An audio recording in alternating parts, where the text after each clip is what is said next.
ဒီစာအုပ်ထဲမှာပါတဲ့ theory တစ်ခုက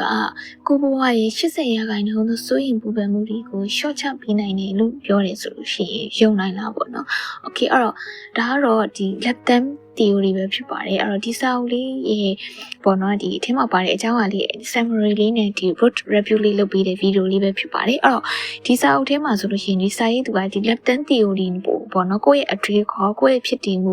ပြီးတော့ဒီပေါင်းသင်းဆက်ဆံရေးမိသားစုဘဝနဲ့အလုပ်ကိစ္စတွေပေါ့နော်အစရှိတဲ့ဖြင့်ကိုယ့်ရဲ့နေ့စဉ်ကဏ္ဍတွေမှာဘယ်လိုသုံးချရမလဲဆိုတာကိုလမ်းညွှန်ပြသပေးတာပဲဖြစ်တယ်။အဲ့တော့ဒီအနှစ်ချုပ်ပြောရမယ်ဆိုလို့ရှိရင်ပေါ့နော်ကိုယ့်ရဲ့စိတ်ခံစားချက်ဆိုင်ရာတွေဒီစီးမြင့်အကြောင်းတွေကိုအဓိကဒါဖော်ပြပေးတာဖြစ်ပြီးတော့မှကိုယ့်ရဲ့ဝတ္တရားတွေကဘယ်အရာတွေလဲကိုဥပိ္ပခါပြုရမယ့်အရာတွေကဘယ်အရာတွေလဲကို focus လုပ်ရမယ့်အရာတွေကဘာတွေလဲဆိုတာကိုဒီခွဲခြားနဲ့သိပြီးဖို့အတွက်သူကတေချာလေးရေးထားပေးတဲ့စာအုပ်ပေါ့နော်ဒီစာအုပ်ကိုရေးတဲ့သူကဒီ New York Times သတင်းစာရဲ့အယောင်အဆုံးနံပါတ်1စာရေးဆရာတအုပ်လည်းဖြစ်တယ်ပြီးတော့ကမ္ဘာကျော် podcast တစ်ခုရဲ့ပင်တိုင်တင်ဆက်သူတအုပ်လည်းဖြစ်တယ်အဲ့တော့ဒီစာရေးသူကြီးပေါ့နော်ဒီစာရေးဆရာမရေးဒီအသက်မွေးကြောင်းတစ်ခုလုံးကလူတွေရဲ့ဘဝကိုတိုးတက်ဖို့အတွက်လက်တွေ့ကျတဲ့နည်းလမ်းတွေနဲ့လမ်းညွှန်ပြီးတော့ရေးသားခဲ့တဲ့သူပါအဲ့တော့သူမရဲ့ podcast တွေကိုနားဆင်နေဒီ fan တွေဆိုလို့ရှိရင်ဒါ35သိန်းကျော်လောက်ရှိတယ်ပေါ့နော်ဒီစိတ်သက်ရေးရတဲ့ပတ်သက်တာတွေဒီအပြုတ်မှုပိုင်းဆိုင်ရာပြောင်းလဲဖို့အတွက်ပေါ့လမ်းညွှန်ပေးနိုင်တဲ့သူတူဖြစ်နေတော့နာမည်ကြီးတဲ့သူတူပဲဖြစ်တယ်။အဲ့တော့ရှေးဝေးမပြောတော့ဘူးဒီစာအုပ်လေးအကြောင်းကိုဆက်ပြီးတော့မှသွားလိုက်မယ်ပေါ့နော်။အဲ့တော့ဒီစာအုပ်ထဲမှာဆိုလို့ရှိရင်သူအဓိကအနေနဲ့ဒီအပိုင်း၃ပိုင်းခွဲပြီးတော့မှဖော်ပြထားတယ်။ဒီနံပါတ်1အကြောင်းရတော့ဒီ lab theory ရဲ့အထိပ္ပယ်ပေါ့နော်။အဲ့တော့ဒီအခုဒီဗီဒီယိုကြည့်နေတဲ့သူပဲဖြစ်ဖြစ်ဒါ podcast နားထောင်နေတဲ့သူပဲဖြစ်ဖြစ်ပေါ့နော်ကိုယ့်ဘက်ကနေပြီးတော့မှကင်ကြွယ်ဖြည့်ရှင်းလို့မရတဲ့အခြေအနေတစ်ခုကိုနောက်ဆုံးဘယ်အချိန်တော့ဖြည့်ရှင်းဖို့ကြိုးစားခဲ့ဘူးလဲပေါ့နော်ဥပမာကိုချရတဲ့သူကကိုလေးတယ်မမနဲ့ပြောလိုက်တဲ့အခါမျိုးတွေမျိုးမှာဆိုငါးပါးများမှားသွားလို့လေဆိုတဲ့အရာမျိုးကိုတငယ်ချင်းကကိုလေးတယ်မှာလိုက်တာပဲဖြစ်အထက်လူကြီးကလေးတယ်မှာလိုက်တာပဲဖြစ်ဖြစ်နောက်မှရှင်ကိုပို့ထားတဲ့စာကိုကိုယ့်ရဲ့တငယ်ချင်းက reply မပြန်တာအစအဲ့လိုမျိုးတွေကစာလိုက်ခံစားပြီးတော့မှပူစေးတော့ကရောက်နေတာမျိုးတွေဖြစ်ဘူးလားပေါ့နော်ကိုဗဒနာရီလောက်ထိအဲ့ဒါတွေပဲထထလဲလဲပြင်ပြီးတော့မှစဉ်းစားနေခဲ့ဘူးလေဒါဆိုလို့ရှိရင်ကိုတငယ်ချင်းကကိုစာမပြန်လာကြမလို့ငါဘက်ကစကားပြောတာများမှားခဲ့လို့လားအရင်ကဆိုပြီးတော့အရင်ကပြောခဲ့တဲ့ message အဟောင်းတွေကိုပြန်ပြီးတော့ကြည့်နေခဲ့ဘူးလားပေါ့နော်ဒါမှမဟုတ်လို့ရှိရင်ဒါမှမဟုတ်ဒီစာရေးသူကဒီအရှိမဥပမာပေးထားတာလေးတစ်ခုရှိသေးတယ်သူ့ရဲ့ပေါ့နော်ဒီဝမ်းခွဲမောင်မိသားစုတွေ့ဆုံပွဲပေါ့နော်အရင်မူးပြီးတော့ရောက်လာတာတွေ့လိုက်ရတဲ့အခါကျတော့သူမနဲ့တော့ကလေသူတောင်းပန်ခဲ့တာတွေတတိပေးခဲ့တာတွေကြောင်းဝင်ပြီးတော့ပြန်ဖြေပေးခဲ့ရတဲ့အားလုံးကဘာတစ်ခုမှအရာမထင်ဘူးဆိုတဲ့အခြေအနေမျိုးသူကခံစားလိုက်ရတယ်ပေါ့နော်ဒီလိုမျိုးတခြားသူတွေရဲ့ပြဿနာတွေမှာဝင်ပါဖို့ရှင်းပြပေးဖို့ဒီအမားတွေကိုပြင်ပေးဖို့အဲ့ဒီကိစ္စတွေမှာဝင်ပြီးတော့မှစီမံခန့်ခွဲပေးဖို့ပေါ့နော်အဲ့လိုမျိုးဖြစ်စေတဲ့ကိုယ့်ရဲ့စိတ်ကိုရောကိုယ့်ရဲ့စိတ်ကပဲကိုယ်ဘယ်လောက်ထိပြင်ပြီးမှပင်ပန်းပြီးတော့နွမ်းနေစေလဲပေါ့ဒါအပြင်ပြီးတော့တခြားဘာမှလည်းထိရောက်သွားတာလည်းမရှိဘူးကိုပြောတဲ့စကားတွေကလည်းပေါင်မဝင်ဘူးသူတို့ကလည်းသူတို့လှုပ်ချင်တဲ့အတိုင်းပဲဆက်ပြီးတော့မှလုပ်နေတာပဲပေါ့နော်အဲ့တော့အကြောင်းကြီးကတော့ဒီကိုယ့်အနေနဲ့ပေါ့နော်ဒီလက်တွေမှာဘလောက်ပဲစူးစမ်းတခြားသူတွေကိုထိန်းချုပ်လို့မရတဲ့ဟာအဲ့ဒါအမှန်တရားဖြစ်နေတာအဓိကအဲ့အမှန်တရားကိုလက်ခံဖို့သူကရေးပေးထားတဲ့စာအုပ်လို့ပြောလို့ရှိတယ်မမှားဘူးပေါ့နော်အဲ့တော့ဒီနေရာမှာစာရေးသူကဒီ lab theory ကိုဘယ်လိုမျိုးစတင်ပြီးတော့မိတ်ဆက်ပေးထားလဲဆိုလို့ရှိရင်အပေါ်ရန်နေနဲ့ကြည့်မယ်ဆိုတော့တကယ်ကိုရိုးရှင်းတယ်ဒါအခုမှသိရတဲ့အကြောင်းကတော့မဟုတ်ဘူးပေါ့နော်ဒါပေမဲ့ဟိုးအရင်ရှိခဲ့တဲ့လည်းရှိခဲ့တဲ့ theory တစ်ခုပဲဒီမှာတော့ဒီဗုဒ္ဓဘာသာမှာဆိုလို့ရှိရင်ဒီအဆုံးအမလေးတစ်ခုရှိအဲ့ပါလေဆိုဒီပေါ့နော်အရာအလုံးပြောမယ်လိုက်ပြီးမခံစားဖို့အတွက်ဆုံးမထားတာမျိုးတွေရှိတယ်ဒီဥပ္ပခါပြုပြီးတော့နေတတ်ဖို့လေးပြောထားတာရှိတယ်ကိုအာရုံစိုက်ဖို့ဆုံးမထားတဲ့အဆုံးအမတွေရှိတယ်ပေါ့နော်ဒီတခြားသောဘာသာကြီးမှာလည်းဒီလိုမျိုးဆုံးမထားရလို့ရှိတယ်ဒါပေမဲ့ဒီစာအုပ်ထဲမှာကျတော့သူကဒီပေါ့နော်အဲ့ရှိပြီးသားအကြောင်းအရာတွေကိုပဲသူက theory တစ်ခုအနေနဲ့ပြန်ရေးပြီးတော့မှဒီဥပမာလေးနဲ့ပေးပြီးတော့မှဖော်ပြပေးထားတာပေါ့အဲ့တော့ဒီ lab term ဆိုတာကျတော့ဒီကိုယ့်ဘက်ကနေပြီးတော့မှသူများပေါ်မှာတွားပြီးတော့မှတိုက်ခိုက်တာပဲဖြစ်ဖြစ်ပေါ့နော်တခြားသူတွေပေါ့နော်သူတို့ရွေးချယ်ထားသလိုသူတို့နေခြင်းသလိုအတိုင်းခွင့်ပြုပေးလိုက်ဖို့ပေါ့နော်အဲ့လိုမျိုးစိတ်ကိုထားဖို့သူများကိုရက်တန့်တာတွေသူများပေါ်ကတွားပြီးတော့ပြုတ်ပြင်ဖို့အတွက်ကိုတွားပြီးတော့စူးစမ်းနေတဲ့အရာတွေကိုဒီရက်တန့်ခိုင်းခြင်းတဲ့သဘောပေါ့နော်အဲ့တော့သူများတွေရဲ့ဘဝကိုတွားပြီးတော့မှဒီခရီးစစ်တွင်ကြဝင်မစွတ်ဖက်နဲ့ပေါ့နော်ရှင်သန်ခွင့်ပေးလိုက်သူတို့ဆုံးဖြတ်ချက်တိုင်းသူတို့ရှင်သန်ခွင့်ပေးလိုက်ဒါကကိုယ့်ရဲ့စိတ်ခံစားချက်တွေကိုမျိုးသိခိုင်းရတာမဟုတ်ဘူးအဲ့တော့ကိုယ်ဘယ်တော့မှအနိုင်ရမှာမဟုတ်တဲ့တိုက်ပွဲတွေပေါ်မှာအလဟတ်သက်သွားပြီးတော့မှကိုယ့်ရဲ့စွမ်းအင်တွေကိုတွားပြီးတော့မှမဖြုံးတိပြစ်နေပေါ့နော်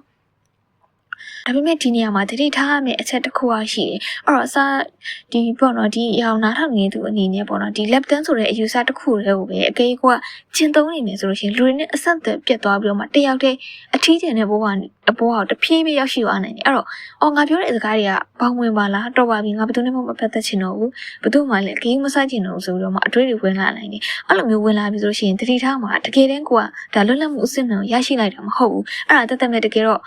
့အကြောင်းပြချက်တွေတစ်ခုပြီးတစ်ခုပေးနေပြီးတော့တကယ်တော့အဲ့ဒါတကယ်တော့ရှောင်ပြေးနေခြင်းတက်ပဲအားကြောင့်မို့စာရေးသူကဒီ lap dance theory ကိုပြည့်စုံစေမယ်ဆိုပြည့်စုံဖို့ဒုတိယတစ်ပိုင်းအနေနဲ့ထည့်ထားပေးတဲ့အရာတစ်ခုရှိအဲ့ဒါပါဆိုတော့ let me ပေါ့နော်ဟုတ်တော့ lap dance ကိုသုံးမယ်ဆိုရှင် let me နဲ့တော့တေချာသုံးဖို့အတွက်တိုက်တွန်းထားတယ်အဲ့တော့ lap dance ကြီးပဲသုံးမယ်ဆိုလို့ရှိရင်ဒီအရှိမပြောခဲ့သလိုပဲကြာလာလို့ရှိရင်ဘယ်သူနဲ့မှစကားပြောချင်စိတ်တွေကုန်ပြီးတော့ပေါ့နော်တယောက်တည်းပဲနေတော့မေးဆိုပြီးတော့မှအထီးကျန်တဲ့စိတ်တွေအဲ့လိုမျိုးဝင်လာနိုင်နေပေါ့အဲ့တော့လူတယောက်တည်းတဲ့တကယ်တမ်းစိတ်ပိုင်းဆိုင်ရာအပြောင်းလဲမှုဖြစ်စေရတဲ့ကွာပါလဲဆိုတော့ဒီ let me အစ်စ်မှာစတင်ပြီးတော့ဖြစ်ပေါ်တယ်ဆိုပေမဲ့ let me ဆိုမှကျတော့ငါဘာကို let me အစ်စ်မှာစတင်ပြီးတော့မှဖြစ်ပေါ်တာပေါ့နော်ဒီ let me မှာကျတော့ငါဘာကိုလက်ခံမယ်ငါဘာကိုလက်မခံဘူးဆိုတာငါကိုယ်တိုင်ပဲဆုံးဖြတ်မယ်ပေါ့နော်ငါအတွက်အကျိုးမရှိရင်ငါ no လို့ပြောမယ်ငါရဲ့ရွေးချယ်မှုတွေငါချမှတ်ထားတဲ့စီကံတွေအဲ့တော့ငါပြုရှင်မှုအတွက်တာဝန်ရှိရတော့ငါကိုယ်တိုင်ပဲဖြစ်တယ်ဆိုတာမျိုးတွေပေါ့နော်အဲ့ဒါမျိုးစတင်ပြီးတော့မှจิตသုံးဖြစ်လာမှာဖြစ်တယ်အဲ့တော့ဒီလိုကြားလိုက်လို့ပေါ့နော်တချို့ကြားရတယ်အဲ့လိုမျိုးတကယ်တမ်းစကားကိုကတိကပတ်လိုက်ပြောကြည့်ဆိုအဲ့ရအရင်အတ္တဆန်မနေဘူးလားပေါ့အတည်မလားအဲ့လိုမျိုးဒုက္ခကောင်းဆန်သလိုကြီးများဖြစ်နေလားလို့လေထင်လိမ့်မယ်တကယ်တော့ဒီ let me theory ကကိုတန်ဖိုးထားလေးစားမှုရှိဖို့အတွက်ကျင့်သုံးခိုင်းတာဖြစ်တယ်အဲ့တော့ဒါကိုရှင်းပြဖို့ဆိုလို့ရှိရင်ဒီစာရေးသူကနေပဲသူအရှိမရေးခဲ့ဘူးလေပေါ့နော်အရှိမသူရေးထားတဲ့ဥပမာလေးတစ်ခုရှိရဲ့အယံမိုးနေတဲ့သူ့ရဲ့ဝမ်းခွဲမောင်အကြောင်းသူပြန်ပြီးပြောမယ်ဆိုလို့ရှိရင်ပေါ့နော်ဒီ lap dance theory ကသူကနေပြီးတော့သူထိန်းချုပ်ဖို့ကြိုးစားနေတဲ့အရာကိုသူရက်လိုက်တယ်ပေါ့နော်အဲ့တော့သူ့မောင်လေးတောက်စေခြင်းနဲ့အရက်ကိုသူတောက်ပါစေပေါ့နော်ဒါပေမဲ့ကိုထိန်းချုပ်လို့မရတဲ့သူ့ရဲ့ရွေးချယ်မှုတစ်ခုဖြစ်နေတဲ့အတွက်သူကလက်လွတ်ပေးလိုက်တယ်ဒါပေမဲ့အဲ့ဒီအချိန်မှာသူက let me ဆိုတဲ့အပိုင်းမှာကျတော့ကိုဘက်ကနေဘယ်လိုမျိုးပြန်ပြီးတော့တုံ့ပြန်မှုတွေသူကရွေးချယ်နေပြီဆိုတဲ့ဟာကိုဥပမာပြီးပြပြတယ်ဥပမာဒီဝမ်းခွဲအကွယ်ကလေးတွေပေါ့နော်သူ့စားကောင်းလေးပေါ့နော်ဒီအရက်မူးနေမှာစားကောင်းမောင်းပေးပြီးတော့မှအိမ်ပြန်ပြီးတော့လိုက်ပို့တာမျိုးသိရမလားအရက်တောက်ပြီးတော့ပေါ့ဆဆကောင်းမောင်းမယ်ဆိုလို့ရှိရင်အန်ဒီအများတွေဆိုပြီးတော့မှသူရှင်းပြတာမျိုးတွေဒီဒေါသထွက်မဲ့စားဒီစိတ်အေးချမ်းမှုကိုပဲကောက်ကွယ်လိုက်ပြီးတော့မှစတဲ့နီးကြီးနဲ့သူတုံ့ပြန်လိုက်တယ်ပေါ့နော်အဲ့တော့ဒီနီးနဲ့ lap dance ဆိုပြီးတော့တခြားသူတွေကိုပြောင်းလဲဖို့ကြိုးစားတာတွေဒီထိတ်တိုက်အခြေတင်စကားများစီနဲ့အခြေအနေတွေသူရှောင်ရှားပေးလိုက်ပြီးတော့မှ let me ပေါ့နော်ကိုဘဝရဲ့အေးချမ်းမှုကြတော့ကိုယ်တိုင်ပဲကိုယ့်အတွေ့အခေါ်ပြန်ပြောင်းပြီးတော့မှပြန်လဲရက်တည်ဖို့သူရွေးချယ်တယ်ပေါ့နော်ဒီလိုမျိုးဒီ let me ဆိုတဲ့အယူဆကိုတကယ်လက်တွေ့ကျင့်သုံးတဲ့အခါမှာပေါ့နော်ကိုယ့်ဘဝတစ်ခုလုံးတကယ်စိတ်ပိုင်းဆိုင်ရာတိတိတတ်ယူပြောင်းလဲသွားစေနိုင်လိမ့်မယ်ပေါ့ကိုယ့်အနေနဲ့ဒီအနိုင်မရနိုင်တဲ့ဒီစိတ်ပိုင်းဆိုင်ရာတိုက်ပွဲတွေကိုလက်လွတ်လိုက်တာကြောင့်မို့လို့တကယ်ပဲပေါ့နော်ကိုယ့်ရဲ့ဒီစိုးရင်ပူပန်မှုတွေညှော်နေလာမယ်လို့ရှင်သူ့ရဲ့တာဝန်ကိုယ့်ရဲ့တာဝန်တွေကြားရကနေပြီးတော့မှမြင်ကိုရှင်းရှင်းလင်းလင်းတိတိတတ်လေးပေါ့နော်ပို့ပြီးတော့မှခိုင်မာလာလိမ့်မယ်ဘာလဲဆိုတော့သူတစ်ပါးကိုဖြစ်စေခြင်းနဲ့ပုံစံခွက်အတင်းချက်ပေါ့နော်